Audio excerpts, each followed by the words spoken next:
आप देख रहे हैं सत्यहिंदी.com।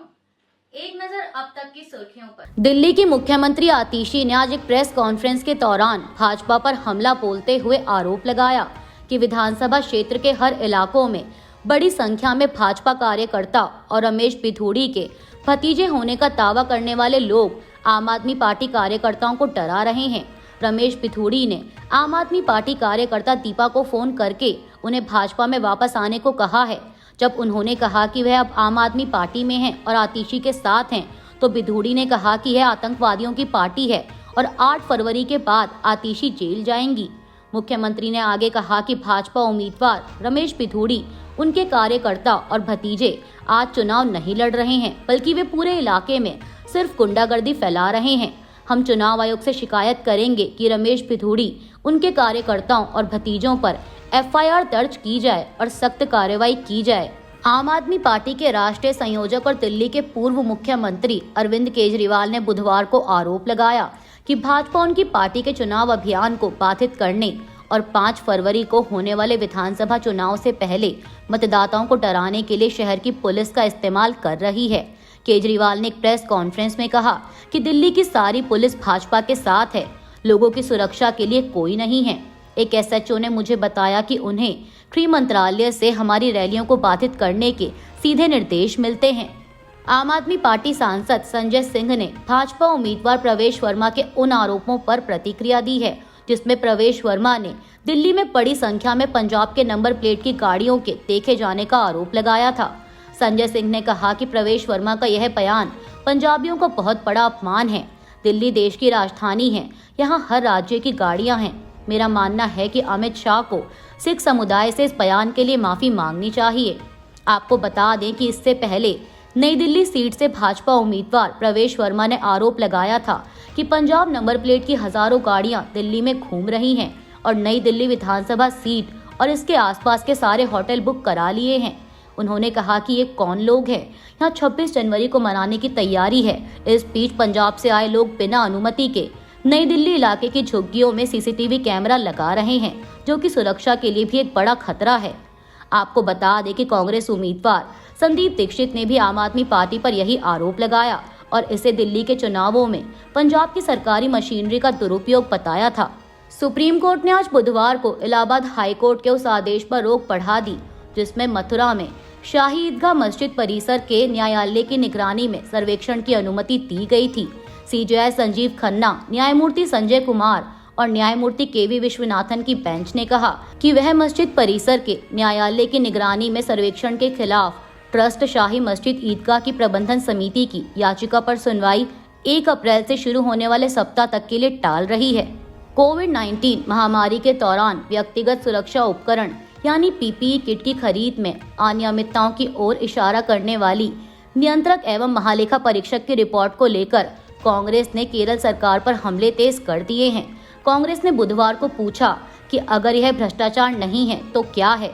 दरअसल राज्य विधानसभा में मंगलवार को पेश की गई CAG रिपोर्ट में आरोप लगाया गया है कि PPE किट की खरीद में अनियमितताओं के कारण राज्य को 10.23 करोड़ रुपए का अतिरिक्त व्यय करना पड़ा।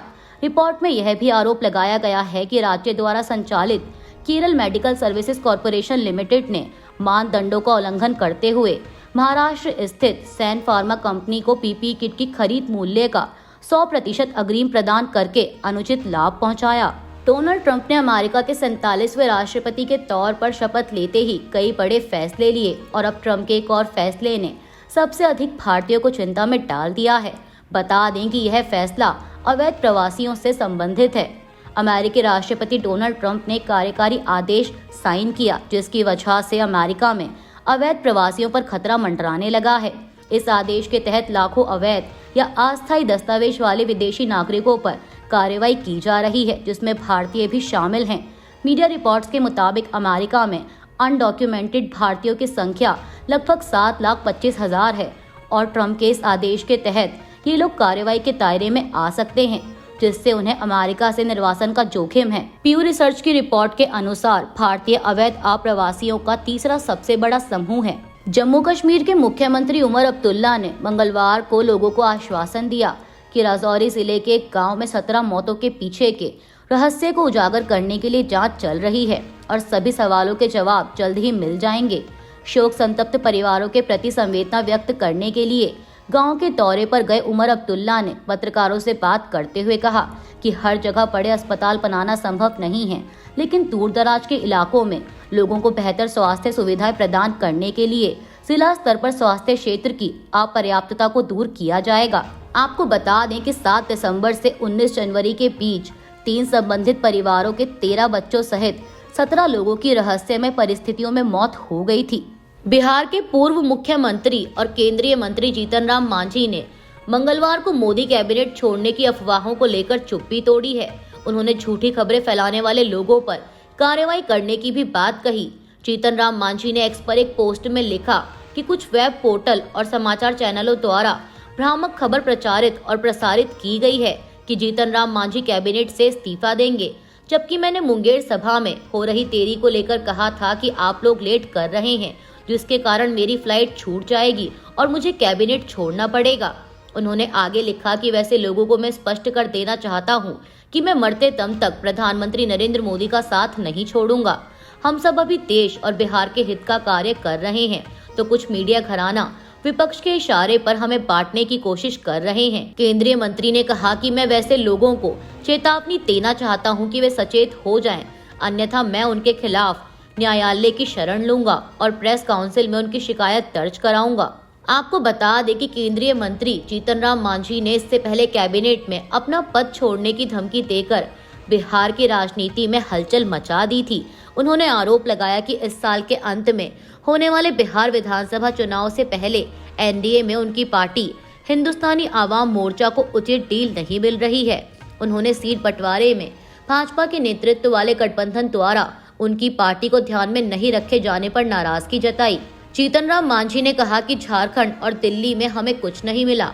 यह कहा जा सकता है कि मैंने कोई मांग नहीं की, लेकिन क्या यह न्याय है? मुझे नजरअंदाज किया गया क्योंकि इन राज्यों में मेरी कोई हैसियत नहीं थी, इसलिए हमें बिहार में अपनी योग्यता साबित करनी होगी। भारत के विदेश मंत्री एस जयशंकर ने अमेरिका के नए विदेश मंत्री मार्को रूबियो से ट्रंप के दूसरे कार्यकाल में भारत और अमेरिका के बीच पहली द्विपक्षीय बातचीत की। एस जयशंकर ने एक्स पर इसकी जानकारी देते हुए लिखा कि मार्को रूबियो के विदेश मंत्री के तौर पर काम संभालने के बाद उनसे मिलकर खुशी हुई। हमने दोनों देशों की आपसी साझेदारी पर बातचीत की है, जिसकी वो काफी मजबूती से वकालत करते रहे हैं। इस बातचीत में हमने क्षेत्रीय और व्यापक वैश्विक मुद्दों पर अपने विचार साझा किए। विदेश मंत्री एस जयशंकर ने भविष्य में मार्को रूबियो के साथ मिलकर रणनीतिक सहयोग पर काम करने की उम्मीद जताई। वहीं अमेरिका के विदेश मंत्रालय ने कहा है कि मीटिंग के दौरान मार्को रूबियो ने भारत से आने वाले अनियमित प्रवासियों का मुद्दा उठाया।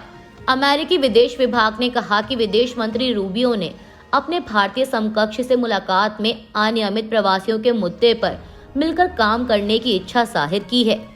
अमेरिकी राष्ट्रपति डोनाल्ड ट्रंप ने कहा है कि अगर रूसी राष्ट्रपति पुतिन यूक्रेन के साथ युद्ध समाप्त करने के लिए बातचीत के लिए तैयार नहीं होते हैं, तो वह रूस पर अमेरिकी प्रतिबंधों को और अधिक बढ़ा सकते हैं। राष्ट्रपति के तौर पर काम संभालने के बाद ट्रंप ने प्रेस कॉन्फ्रेंस के दौरान इस मुद्दे पर एक सवाल के जवाब में यह बयान दिया। ट्रंप ने कहा कि उनका प्रशासन यूक्रेन के राष्ट्रपति व्लादिमीर जेलेंस्की के संपर्क में है और जल्द ही वो रूसी राष्ट्रपति पुतिन से भी बात करेंगे। हालांकि ट्रंप ने ये भी कहा कि अगर वो राष्ट्रपति होते तो रूस और यूक्रेन के बीच लड़ाई शुरू नहीं होती। अमेरिकी राष्ट्रपति डोनाल्ड ट्रंप ने मंगलवार को कहा कि उनकी टीम 1 फरवरी से चीन पर 10% टैरिफ लगाने पर विचार कर रही है, क्योंकि चीन मैक्सिको और कनाडा को फेंटेनाइल भेज रहा है। ट्रंप ने व्हाइट हाउस में एक समाचार सम्मेलन में संवाददाताओं से कहा कि हम चीन पर 10% टैरिफ लगाने के बारे में बात कर रहे हैं, क्योंकि वे मैक्सिको और कनाडा को फेंटेनाइल भेज रहे हैं। इसके अलावा एक सवाल के जवाब में ट्रंप ने कहा कि वे टैरिफ लगाने की तारीख 1 फरवरी को देख रहे हैं। फिलिस्तीन के स्वास्थ्य मंत्रालय ने कहा है कि इसराइल के कब्जे वाले वेस्ट बैंक के जेनिन में इस्राएली सेना की कार्रवाई में 9 फिलिस्तीनियों की मौत हो गई है। इसके अलावा 35 अन्य लोग घायल हुए हैं। फिलिस्तीनी मीडिया की खबरों के मुताबिक शहर में कई हमले हुए। शहर के अलावा ही राहत शिविरों में बड़ी संख्या में सैनिकों की हलचल हुई। इस बीच मंगलवार को इसराइल के प्रधानमंत्री बेंजामिन नेतन्याहू ने एक्स पर लिखा कि इस्राएली सेना ने जेनिन से आतंकवाद को खत्म करने के लिए बड़े पैमाने पर कार्रवाई शुरू की है। वहीं अब इसराइल की वेस्ट बैंक में कार्रवाई के बाद वहां हिंसा भड़कने की आशंका जताई जा रही है। अभी के लिए बस इतना ही। बाकी की खबरों के लिए जुड़े रहिए सत्यहिंदी.com के साथ।